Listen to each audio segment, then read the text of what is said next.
Your growth is the only limit to your happiness. If you're not happy, you're not growing in some area. Life is being great. Life's great because you're living a great path. You can have beautiful relationships and commit suicide. You can have people loving you and be sad all the time. Our pattern of emotion is our home, and you have to upgrade your home. Your growth is the only limit to your happiness. If you're not happy, you're not growing in some area. And usually it's a place where you're blaming, you're pointing the finger. I don't care if it's government, don't get me wrong. People can be unfair, unjust, that's for sure happens. But you can't control that. You can't make it not happen. What you have to do is become stronger than any of it so you're free. Freedom comes from growth. Freedom does not come from control.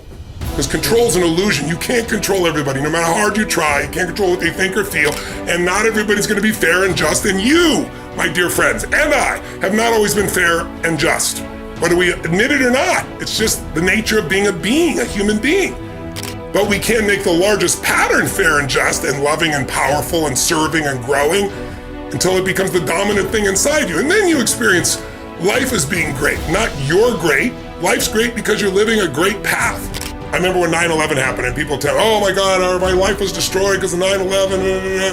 And there were people in the same building who turned their life around, grew spiritually, grew closer to their family, made their businesses larger, and the same building burned down, right? I know in my case, 9/11 comes, if you can imagine, I'm fortunate enough to have now more than 80 companies in all these different industries, and obviously, done pretty darn well by most people's standards of business and life. But my core mission is what I do for a living. It's why I'm here talking to you right now. It's getting people to be free and alive and have the level of fulfillment that they deserve to have. I know they desire, but I also believe they deserve to have. But to deserve to have it, you got to do certain things, right? And so you're not in the place of being overweight because you lost your job. So stop the blame. Blame is not a strategy for a meaningful life. Blame is not a strategy for greatness. So you got to resolve that, number one. And then your question was, what's the one thing to focus on if you can only focus on one? I think it's smart to focus on one thing primarily. Focus on too many can be overwhelming. Other people, it's good to focus on multiple things. It depends on your personality. So I wouldn't presuppose. But then the answer would be whichever thing you're most desirous of changing. Whatever thing is giving you the most pain. So if it's your relationship, I'd go full force on that. Now, in the world we're in today, you don't usually have the privilege of going, okay, I want to work on just being happy. Well, I can train you to be happy while hell's breaking loose. You can sit in this chair and be totally euphoric. But if you do that in a Western culture, people come and take your furniture, right? So you probably have to work on both your business or financial side and some personal side. I would be working on both. And to me, the way to attack that, if you're not sure which area, is to start with the body.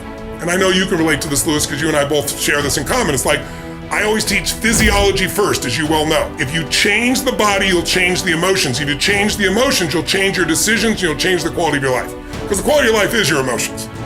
It's not what you get. You can have $1 billion and commit suicide. People have done it, right?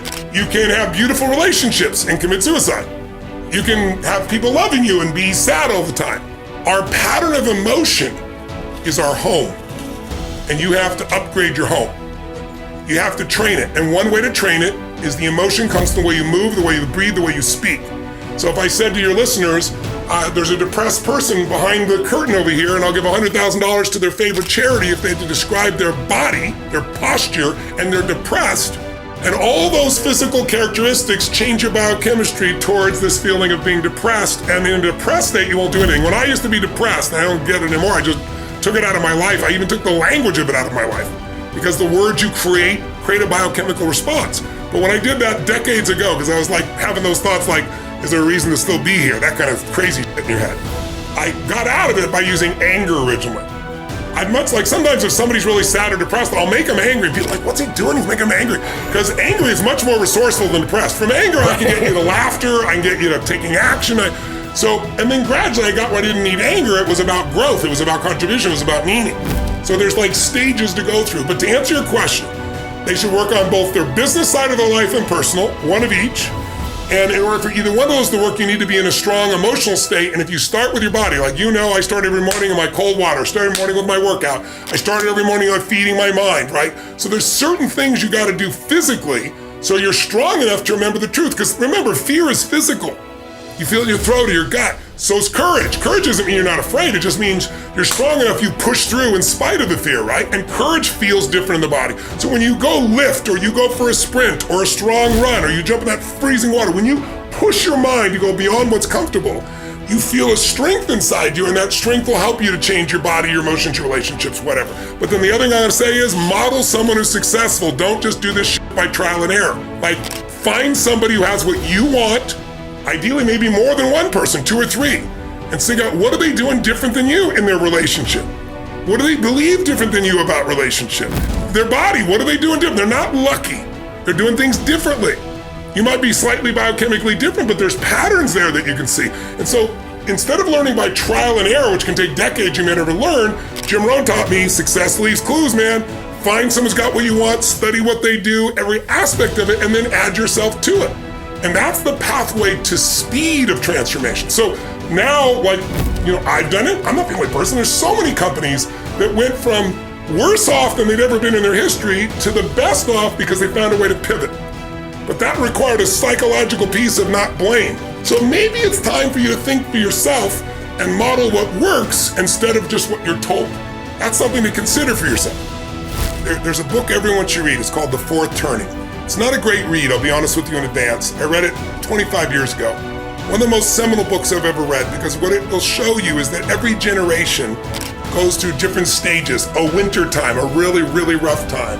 A springtime, like after the rough times, we usually see this easy growth. A summer where, God, I'm working hard, doesn't seem the reward. And then a fall where all the rewards show up in a major level. But those seasons, which may be 10, 20 years, are a way of thinking. For some people, those seasons happen in their youth, some midlife, some later, because there's a cycle of history. It's 1,000 years of history you can study. It's fascinating. I'm not gonna try to explain it to you right now, but if you want perspective, it's there. The generation you're speaking of, the millennial generation, a very special generation. I don't mean special like you're so special. Special because they have a unique place in human history. They've experienced certain shocks at a certain time. They are an archetype of one of the 4 seasons of life. The last one is called the Great Generation. Think about this. If you were born in the year, say, 1900, 1901, 1902, something like that, when you're coming of age, 20 years old, when you want to think about your life and where it's going and all that stuff, let's say 1910, excuse me. When you're coming of age, if you're born in 1910, the stock market crashes. The biggest depression in human history, at least that we're aware of, modern history, happens. 50% of the people seem to be losing their jobs. There seems to be no hope whatsoever. Right as you're coming to your early prime, gonna make things happen. Oh, so that's 1929. What happens a decade later when you're about to turn 30? Another seminal time in your life. And you just turned 30. But guess what? At 40, the greatest bull market in the history of the world began for that generation. But they were so tested and so strong from everything they've been through. It's not like challenges disappear, but they're called the Great Generation because they found their way through those things because it was a generation that was not taught to look for excuses. I think the millennial generation is the next great generation, if they play their cards right. And I think there's enough great people in that generation to help lead a new direction for it. I want to give that context, because without the context, all this is about survival or doing okay for yourself. And I think you're not going to feel a great life just trying to take care of yourself. But notice, you really don't have a real clear dharma in most people unless they got some level of prosperity or security, some level of enjoyment of life, that they get to the point of thinking broader. Now, some people early on are trying to find their purpose. What's my purpose? What's my purpose? I gotta find my ultimate purpose. Who said there's one freaking purpose?